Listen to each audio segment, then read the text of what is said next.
Seperti inilah video amatir warga merekam kondisi sepanjang 200 meter ruas jalan milik pemerintah Kabupaten Sukabumi tengah proses perbaikan dari swadaya masyarakat Desa Bencoy, Kecamatan Cirenghas, Kabupaten Sukabumi, Jawa Barat, terpaksa patungan lantaran tak kunjung diperbaiki dan kerap mengakibatkan kecelakaan yang memakan korban.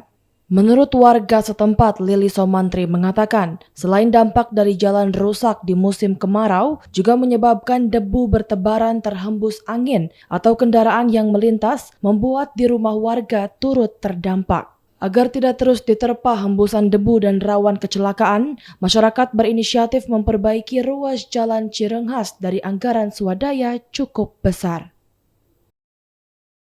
Dampak daripada kotor-kotor terjadi ke perumahan sehingga kami masyarakat punya inisiatif untuk sedikit memperbaiki arus jalan. Ini kurang berapa, lebih Pak? 200 meter ada. 200 meter Pak ya? Ya. Ini murni kami dari swadaya masyarakat, kami warga-warga setempat KRT RT 1 RW 2.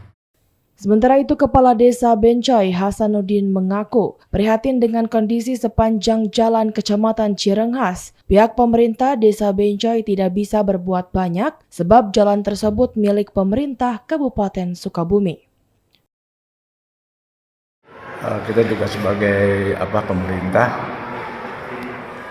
tidak bisa berbuat banyak. Begitu mereka ingin jalan itu bagus, mereka bersuadaya, ya kita hanya bisa menonton. Soalnya itu kan jalan kabupaten, tanggung jawab kabupaten, bukan wewenang kita untuk membiayai dan lain-lain. Pemerintah Desa Bencoy bersama masyarakat berharap kepada pemerintah daerah maupun pusat agar pembangunan infrastruktur yang memiliki wewenang agar segera direalisasikan. Dari Kecamatan Cirenghas, Kabupaten Sukabumi, Iqbal Bakar melaporkan.